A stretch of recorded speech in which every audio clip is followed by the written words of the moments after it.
For many white men, Yes. this is the first time with ageism that they've walked into a room and just on sight, someone has a diminished impression. Just on sight. They haven't said a word.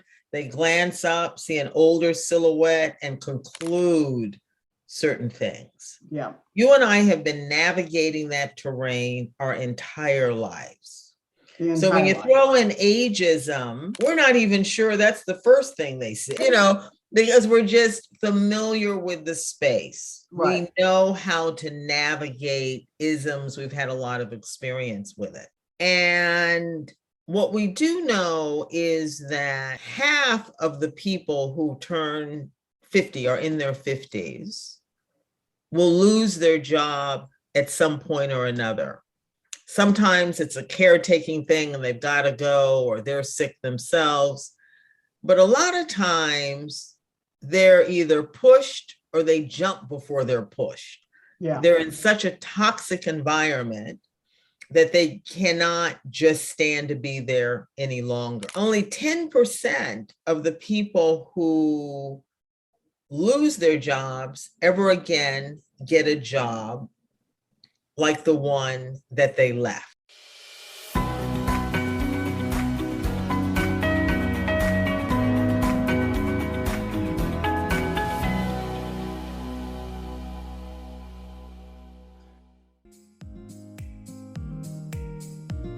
You're listening to the Her Money Story podcast with your host, Felicia Gopaul. Every woman has a story that explains her relationship to money and finances, and a woman's story about money shapes her actions, both positive and not, for years to come. This podcast is for any woman learning how to take care of her money so that her money can take care of her now and into the future.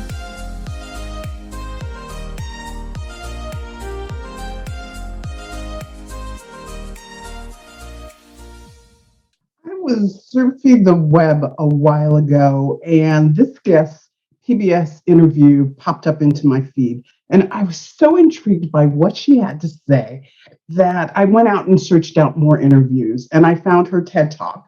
I bought and read her book, and I also connected with her on LinkedIn. Yes, I was cyberstalking her, but she was so good. I was just like, I am really intrigued with that. She wrote a book called 55 Underemployed and Faking Normal, Your Guide to a Better Life. And this is part of my 5D series. And today we're talking about the impact of downsizing on your finances, your psyche, as well as how being downsized is not the end, but really could be a chance to reinvent yourself in a new way. So that's who I've got on here. Her name is Elizabeth White. And Elizabeth, welcome to the podcast.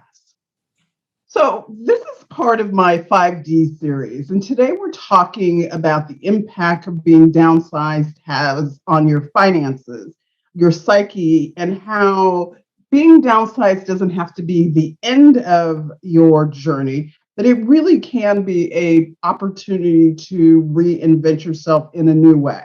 So, Elizabeth, welcome. Thank you. Happy to be here. Well, great. Thank you so much. So, Elizabeth, I was telling people that I was so intrigued by your story. I went out and cyberstalked you. I bought your book. I listened to interviews that I found on the internet. I just did everything. It just really resounded for me. And it really kind of came out of my book. My book was the 5Ds. And we were talking about preparing for the 5Ds. And one of the Ds is downsizing. So could you share with my listeners your journey to writing your book? So I'm somebody, I was doing really well until I wasn't doing well.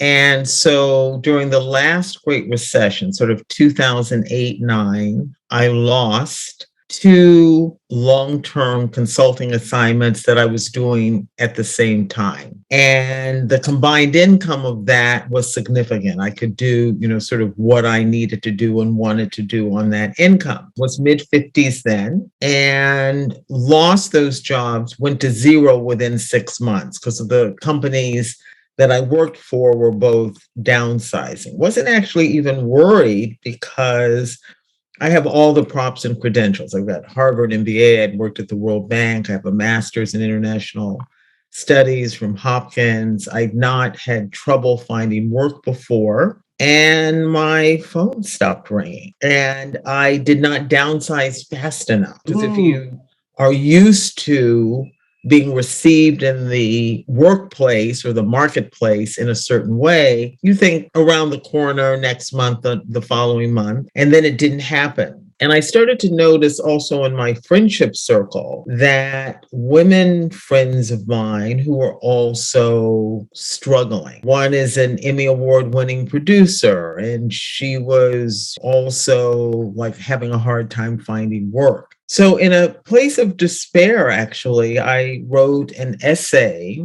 describing what it's like to land here when you are looking in a glass window at a life that's not your life anymore. And I sent it off, and it made its way to the PBS Facebook page, and thousands of people responded. And the response was me too. This is my story, my husband's story, my sister's story. Why aren't we having this conversation? And I have the background to look at the data. And when I did, I was surprised by what I saw, how widespread that this is actually a national crisis where many people are going to get to be in their 60s.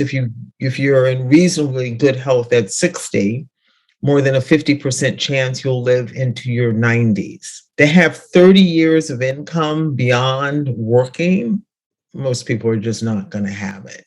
And that's the conversation that we need to have that we're not having. And from that essay, one of the things I say is when people comment on something, they write 2 or 3 sentences. When they want to talk to you, they will find your email address. Yes. So I got all these emails with a page and a half of people's story, and they'd be in DC and they'd say, can we meet for a coffee? So out of that, I've now have some very good friends who are going through this sort of faking normal, underemployed, 55-ish journey with me. And that's how it started. From those essays and conversations and looking at the data, I wrote a book. I self-published a book. And then after that was approached by Simon & Schuster to kind of do a second edition of that book. And it's just been unfolding since then. I did not choose it. I do love it. And there's so many, this piece you talk about downsizing. I'm so intrigued by that. And I look at it in a way that is a little different, I think, than a lot of people look at it. I look at it as the economics of aging on one side and the sustainability movement on the other side. And what's the sustainability movement about? It's about being much more intentional about our consumption, about deciding what really matters to us. It's about being more frugal. And in a way, the pandemic has given us 2 years of practice. It suddenly slowed us down. You couldn't go out. Yeah. Many people, myself included, had the experience of wearing yoga pants for 15 months and then trying on a regular pair of pants with a zipper and go, whoa. I'm right there with you. Okay, because those yoga pants just move with you. You know? And I have probably 4 gray t-shirts, 3 white ones, 2 marigold, a bunch of black yoga pants. That's it. And that's now my preferred attire. Yeah. And so some of us found that the smaller footprint, we didn't need to eat out all the time. We didn't need to be with everybody. We had maybe a bubble. We slowed the pace down. It wasn't terrible. Some of us found, I like this. Yeah. This is better. So that downsizing and the sustainability movement and thinking a lot more I was a friend of mine and I joined her. She said, for 2022, I'm going to have low buy, no buy. Low buy, no buy. Talk to me Low about that. buy, no buy, Okay. meaning I'm only going to buy food, of course, but like Right. clothes and the other stuff. So I said, I'm going to join you. And I realized I was like in some sort of mood. It was yesterday, and I found myself looking at dresses. Okay. It was just a mindless, and I saw some little dress on Zara. And it wasn't that much. And normally I would have just $49, little summer dress, I'll just get it. But I also realized a lot of times we're buying stuff, the feelings we want to have, or we're buying stuff out of boredom. The pandemic, one of these sort of, I don't know what you'd call it. You sort of hesitate to call anything a silver lining. Right. One of the things the pandemic did is give us a test run on living a smaller footprint. Wow. We couldn't eat out all the time. Right. We couldn't go to events. Yes. We didn't host things.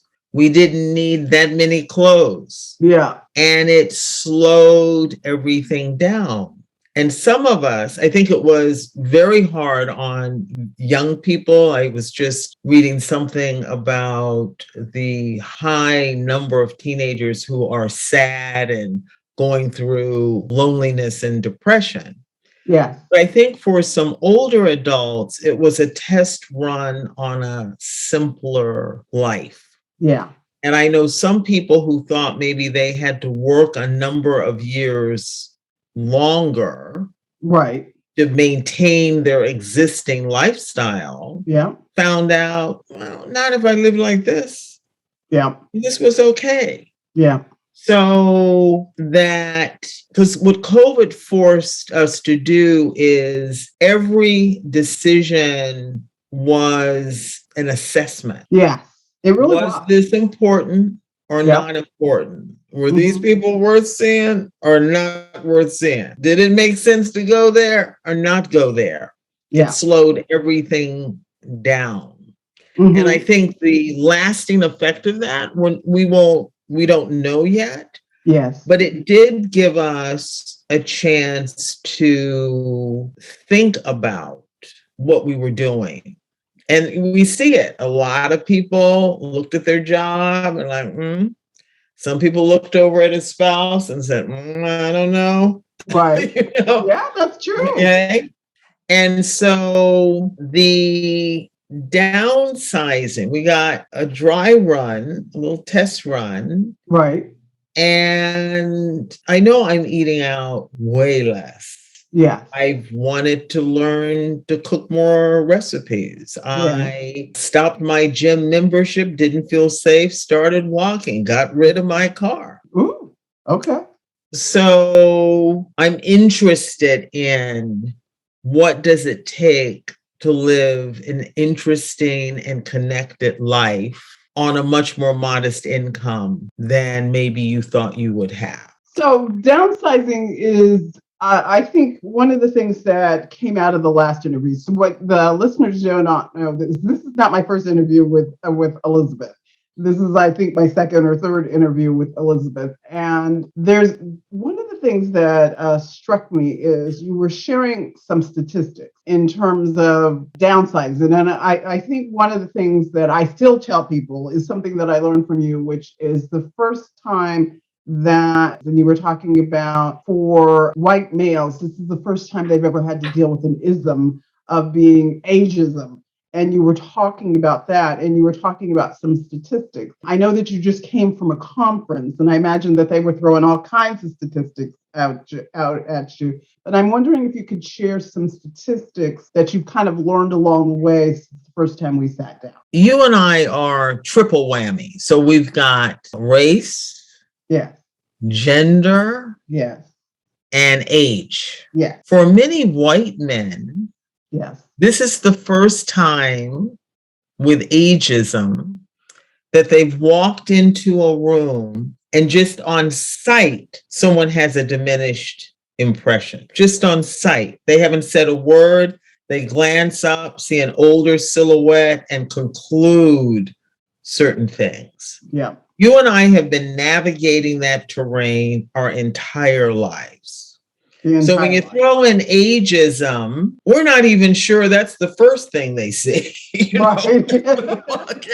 because we're just familiar with the space. Right. We know how to navigate isms. We've had a lot of experience with it. And what we do know is that half of the people who turn 50 or in their 50s will lose their job at some point or another. Sometimes it's a caretaking thing and they've got to go, or they're sick themselves. But a lot of times they're either pushed or they jump before they're pushed. Yeah. They're in such a toxic environment that they cannot just stand to be there any longer. Only 10% of the people who lose their jobs ever again get a job like the one that they left. And I hope you are listening to that, listeners. I said only 10% of the people who lose their jobs will get a job very similar. And I think that that's a big surprise for a lot of people, no matter what age they're in. But certainly those people who are in their 50s, that is a big surprise to them because they're very much used to what you're used to, which is you have the right credentials, you have the right experience, you have the right pedigree, if you will. And it's not translating to the next thing. It is, we're told if you pay your taxes, use Ban, deodorant, Crest toothpaste, don't jaywalk, don't double park. Yes. You'll be okay. Yes. And then you're not okay. Right. And you're like, but I did the contract. I went to college, or I stayed in the place 15 years, or I gave up weekends, or whatever you did. You worked that factory line. Your daddy worked that factory line. And then you get pushed out. Yeah. And two things are happening simultaneously. When the Older Americans Act, which is the act that shapes American policy on old age, it was enacted in 1965. Ooh. Life expectancy from birth at 1965 was 70. Okay. So if you retired at 65, you had about 5 years, you had to shuffle around, little fishing, grandkids, and then you were gone. Yeah. So medical advances in, science, public health, etc., that life expectancy has extended significantly, even with COVID knocking a few years off. We're now in a place where half the children in this country who are 5 are going to live to 100 or more. Wow. Suddenly, we have many, many more years to plan for. Now, what people like to do is they add all the years at the end. Yeah. But that's not what it means. It means adolescence on a 100-year life, adolescence may go up to 32. Wow. Okay. And not end when the young person is out of college. You don't just bunch the years at the end. Everything can get elongated like an accordion. Yeah. Everything lengthens. Mm-hmm. And we have not planned for a life where you need 30 years of money. Right now, the median savings for sort of in that, and it ranges, I'll give you the high end. The median savings on the high end, sort of in that 55 and up, is $150,000. Median spending is about $50,000 a year. So that means you have 3 years out of 30 that your finances have been covered. That math does not work. No, it does not. And this is why I'm interested in things like shared housing. And you see some interesting data on that. So multi-generational households are now 20% of the population. So over 40 million people.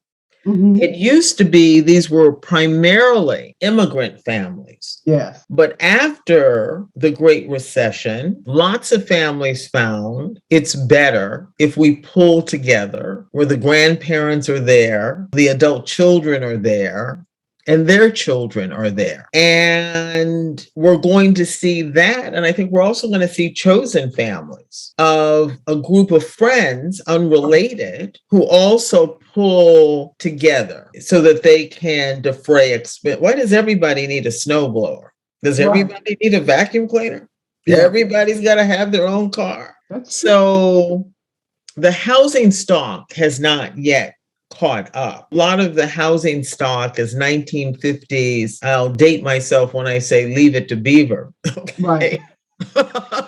But so that means you have a big master bedroom and 2 kiddie bedrooms. Right. And 3 unrelated women. Nobody wants the kiddie bedroom with the bath down the hall that the 2 of them have to share. That's true. Not gonna love that. No. So, I'm interested in the new construction where they're thinking about what kind of housing will be needed if we are going to pull together to share resources and divide expenses. So all of this is, I think, where we are now, given just the realities that we're facing. Well, I think it's interesting and it's so timely because yesterday I was having a conversation with a new client, and she was saying that her parents are in that period of life. And so the kids are all talking about, well, maybe we ought to talk to our parents about letting go of their place. And then they would move from, kind of like what I see sometimes in the immigrant families. The parents come live with you for X amount of times, and then they go to the other one to the X amount of times, and then to the other one. She said she's got 4 siblings, so everybody gets 3 months of the parents. But it would reduce, because in California, much like DC, it can be very expensive to live here and have your own place. And she was saying that her mother just recently got in a car accident, so she's got the settlement check. And so the old way of thinking would be to take all that money, buy a new car. But she was just saying that maybe what she had to do is buy a not as nice car, or go to just having one car rather than replacing the car, and just put the money in the bank. And that would give her a little bit more peace of mind than to get a new car payments, all the rest of that sort of stuff. And so I think that I love that concept, because here in Irvine, one of my big complaints about what the city of Irvine is doing is they put in these over 50 houses, which is perfect. They're all 2-story. I was just like, so what you're saying is we only want the young 55s, as opposed to the people who are now in their 80s, who are not going to want to have to go upstairs to go to bed. They call it the young old, right? The young old. They want the young olds, and they're building they're building a lot of them for these young old people. And I was just like, do they not understand? And this is just one of my complaints, and so I'm going to get it out there and then move on. But I was just like, do young people not understand that they're going to get old? do the builders not understand that they're going to get old?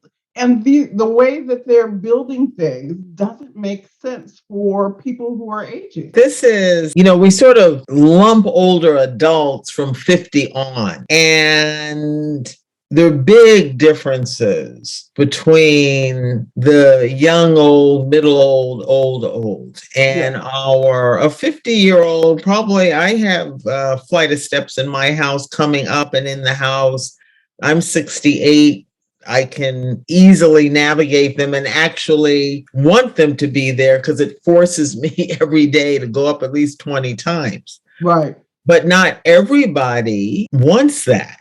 Yeah. And I may not want it at 74. So, but this lumping that we do, everybody above a certain age is old, without kind of looking at specific characteristics, needs, which can differ considerably depending on, what age bracket you fit into. You're correct. So I don't know, you guys know, but I absolutely love this woman and adore her. But I mean, because there's just so many questions and so many ways that we can go. So one of the things I got out of your book was the resilience circles. Are you still doing the resilience circles? I never sort of did them. I had my own, which I still have many of those same people, but I know places that they are hosting them and doing them. I was just talking to somebody in Denver. They were doing them through their library there. So talk about resilience circles and how that kind of fits into the theme of downsizing, or how it was maybe a way to handle the downsizing. So one of the things when you land here is this is crazy making. You are not ready for it. It is upsetting. You have some very bad days where you are just want to stay in the bed, but you have to keep functioning. And if you don't have a place to put all these feelings, what I find is that people do what I call leaking, Leaking. And I've met them. That means that when you then do get an interview, you are so fraught and upset that when you walk into that office, it's that energy is coming off you. That hiring manager may not know exactly what is happening here. He or she just knows that energy we don't want here. What the Resilience Circle does, and you don't need a cast of thousands for it, you need 2, 3, 4 people. And I wrote my book where at the end of each chapter, there are Resilience Circle reflection questions that kind of help you get going. The kinds of questions that in my own circle we talked about as I was navigating this terrain. But it's first a place where you can tell the truth with other people who are going through something similar. So you get that, you're able to just that frustration and upset, you're able to deposit it there. You also get a lot of resources because we are resourceful. So if you're with a group of 4 or 5 people, they're looking at where are the housing opportunities. They hear about this or that program. Somebody told me about a program that got my mortgage paid for a year. I told somebody else about a program that got a stair lift in her house. So you're also then sharing a lot of information. Because here's the thing, the reason my book says faking normal is because we pretend we're okay when we're not okay.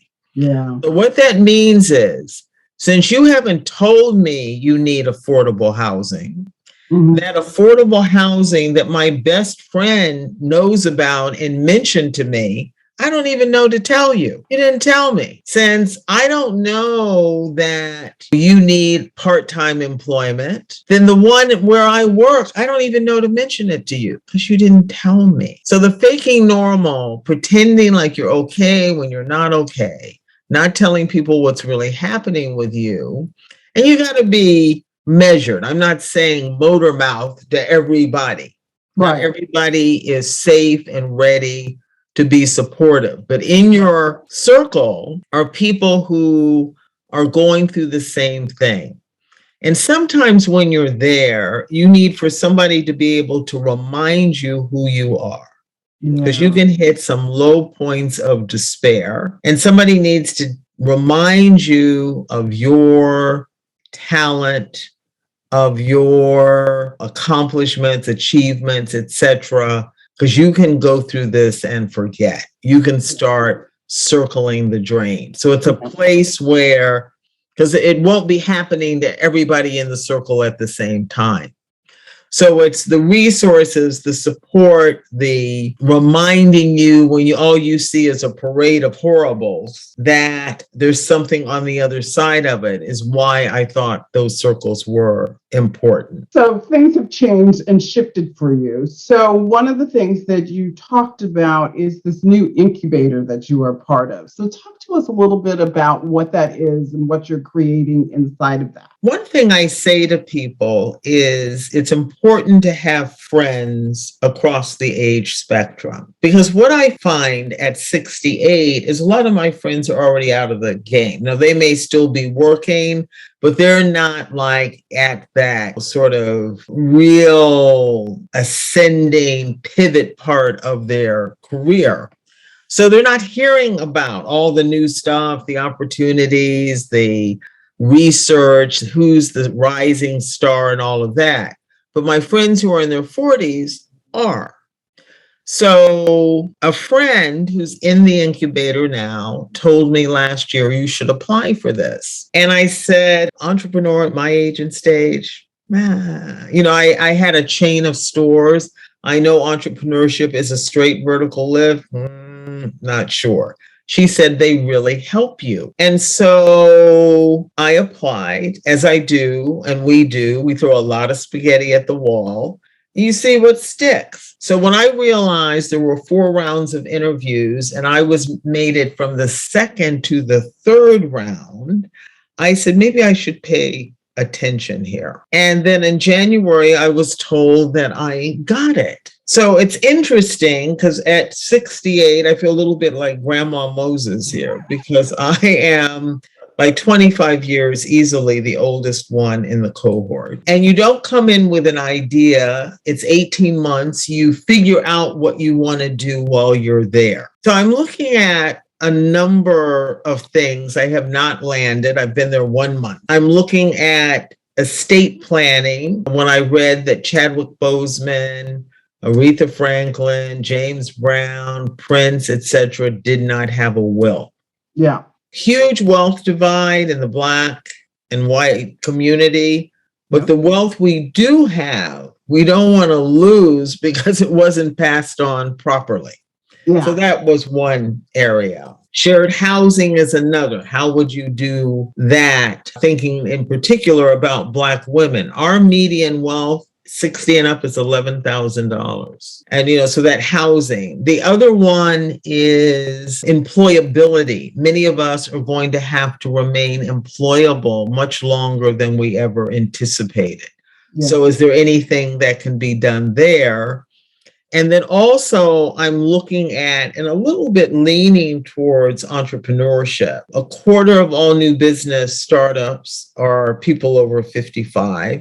Mm-hmm. And Black women are starting more businesses than anybody. And I'm looking at things like the 15% pledge, where, a number of major retailers have agreed to assign 15% of their shelf space to Black-owned businesses, and all the Black-owned businesses that maybe want to do that, but are not ready to do it.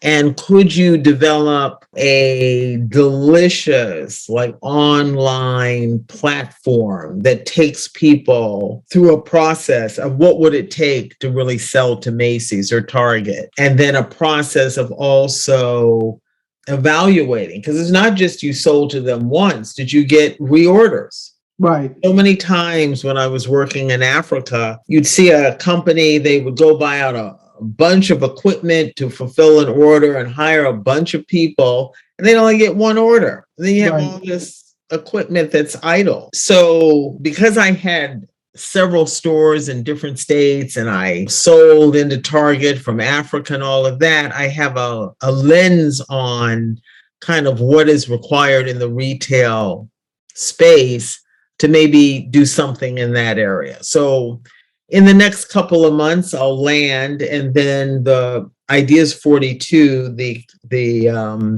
firm that is hosting this incubator, will help me to build it and take it to the next level. Well, that is really, really interesting.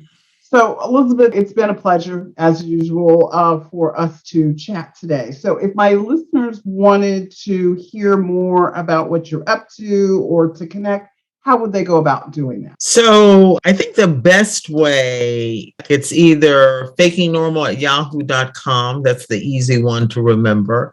And then the other one, more wanting me to speak or wanting me to interview, is eBeth, EBETH, at 55andfakingnormal.com. And as I go along, I'm going to start posting about this and my journey as a 68-year-old entrepreneur, because I think there are lessons I'm learning that I think could be beneficial to people. Well, I think the first lesson that I'm taking from it is that I think oftentimes when people are downsized, part of the journey that people go through is there gets to be a cynicism and a resignation in being there. And what I'm noticing is once you've kind of started to navigate that, you can open up a new possibility for you. And so I'm excited to hear which one of these ideas comes. And I'm also clear that it could be something else that you haven't even talked about in today's interview. That could be the opportunity that you then go take out into the world through this incubator. So, Elizabeth, it has been a pleasure to talk with you today. Thank you so much for your time. And listeners, I just really want to invite you, if you are going through or have gone through, or you suspect you are about to go through, because Elizabeth talked about being downsized, sometimes you know it's coming. So if you need to talk with somebody about how you're going to navigate that, then go ahead and reach out to me. The easiest way to get a hold of me is Felicia Gopaul everywhere on social media. You can reach out to me through my name, Felicia Gopaul. There's only, I was going to say there's only one, but there's maybe one or two out there. But I'm pretty identifiable when you find me. So again, thank you, Elizabeth, for being with me today. Thank you for sharing your knowledge with me. And thank you for sharing your journey with me. So folks, it's not all over. Elizabeth wrote a book, is now in an incubator, and God knows what she's going to be doing when I have her on my podcast in 2 or 3 years. She's going to be up to great things. And I thank you for your time. And wonderful to be here again. And I say to people, I made sure that my book is available in libraries. I totally get, not everybody's got $15. You can go to your library. If they don't have it, they can get it for you. If you do have the $15, it's on Amazon for sure, and independent bookstores as well. And I wrote it to hold your hand as you walk through this. And I wrote it, it's not a Brookings Institute tome. It's written from someone who's had this lived experience that you may be having now. So thank you for this platform, Felicia, and your persistence that we got this done. And I look forward to coming back and talking about what do I build now at this age and stage. Thank you again for being here. Listeners, keep coming back to listen to more of the Her Money Story podcast. Take good care. Thanks so much for tuning in to this episode of Her Money Story podcast. Want more from Felicia Gopaul? Then subscribe to the podcast on your favorite podcast platform so you never miss a minute. While you're there, feel free to rate and leave a review. We really appreciate it. And if you're interested in going deeper, visit FeliciaGopaul.com. Thank you again, and we'll catch you in our next episode.